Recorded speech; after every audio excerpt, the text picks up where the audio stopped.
Do I believe that a lot of pastors out here are FBI informants? This is a great question from you, T-Shy. You asked me, did I see that little video that Charleston White did on that about pastors being FBI informants? Do I agree with that? Yeah. Yes, I agree with that, but I wouldn't say all pastors, of course. If you ever looked at the video I did about pastors who are Freemasons, and if you look at the video I did about 501c3, then you'll understand why I say that. And some of these pastors out here are 33rd degree, you know, they're on that high status, Scottish Rite. If you know about the videos we did in the past about Masons, Freemasons, the different levels. Because you got to think about it. From all the way up to back then with Martin Luther King, even before King, up to our day's time, if you really read in between the lines of what has happened, you never get a straight answer. You never see what's really going on. And they cover up a lot of things. What are you talking about? Feds, CIA. There are so many things that have been planted. And there's a lot of people. Think about it. What really happened to Malcolm X? Or was X really truly killed by our own race of people? Or even with Martin Luther King? Now I don't know how true it is, but you've heard also from studying that Martin Luther King was an FBI informant. Just for those who do deep studying, or you'll hear that they had proof of the affairs he was having on Coretta, all that kind of stuff. If you ever studied that deep about it, or even his death, if you ever heard that he was even still alive after they shot him up, and he was still alive in the hospital, and some kind of way, I guess some one of them white folks or something, they got a pillow and they suffocated him. What's all true? I don't know. I wasn't there. But I know one thing.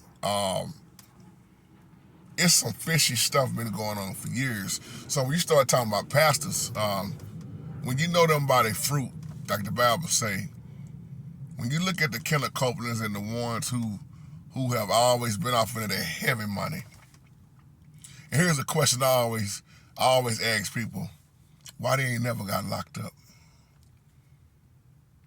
You don't never see them do a day in prison, which lets you know they connected well with somebody. Especially if you get, come on, money laundering. If you get caught, but you never see or read about none of these big time mega preachers get locked up.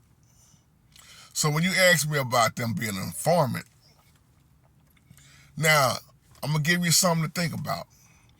You ever notice, now keep this in mind too, everything ain't true what you see on the news. Some of this stuff is staged. And some of these things are rituals, especially when you talk about Freemasons. If you ever notice when things go down, whether it's another black guy getting gunned down by a white police officer, Black Lives Matter, the march and the protest. If you notice one thing, who they would always call Al Sharpton or Jesse Jackson. Some of these folks done ran. They don't want Jesse in their city no more. But you look at that pattern. They don't call nobody but the same people, because you got to realize politics is always involved. When politics start getting off inside of the church building, just like when the gospel became an industry, all hell broke loose. But it's always Al Sharpton, because Al Sharpton know how to feed your emotions. But when it comes down to really addressing what we living in, these demons, you don't hear them say nothing about that. It's always a feel-good message, or it's going to be about slavery. Y'all know how it go. But you notice it's the same pattern. Now the question is he a Mason? Is Jesse a Mason? You've heard so many people say yes. You heard so many people say no. You heard some people say, I don't even know. Because you really, do you know or do you know or you don't? So you have to ask yourself all these type of questions, because let me tell you something, don't be shocked at what you see in these church buildings that do this stuff, that's been cheering this stuff on for so many years, or how these preachers have been able to rob so many people year after year, and they never get caught, never do a day in prison. It's something fishy about that. But I know when you go 501c3, there are some things you cannot talk about, because let the government find out that I give you a great example. LGBT community. You ever notice these big time preachers, they don't never address that, or they dodge the question? Well, I mean, they don't give you no straight answer. They beat around the bush. Watch their actions. Versus a real deal pastor, like, now you ask Pastor Leonard D. Cochran or something like that, or go down there to Houston and ask Pastor Terry K. Anderson at Lily Grove, or ask, what's my other boy name, Bishop, go ask Bishop Patrick them same questions and see won't they give you a straight answer off top according to the Bible. They're not going to sugarcoat it. See, you just watch the fruits. You'll see the pastors that stand on it, or you'll see the ones that dodge the question because they worried about they status. Man, there's some things that done happen. So yeah, I can see them being FBI informants. I can see that. I can see a lot of them being snitches and all kind of stuff.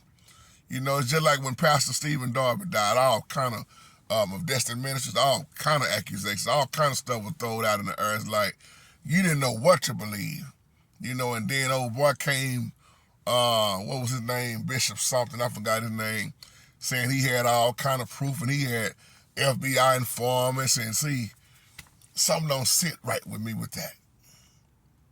It just don't. But this is what we live in. So there's nothing new under the sun. So to answer your question once again, do I agree with Charleston White saying that? Yeah. Man, I'm going to tell you something. It's a lot of things Charleston White say that I totally agree with. See, some of y'all don't remember Charleston White when he first came out. He didn't talk like he talk now. He was very intelligent. He's still intelligent to me. He just choose to use words, you know.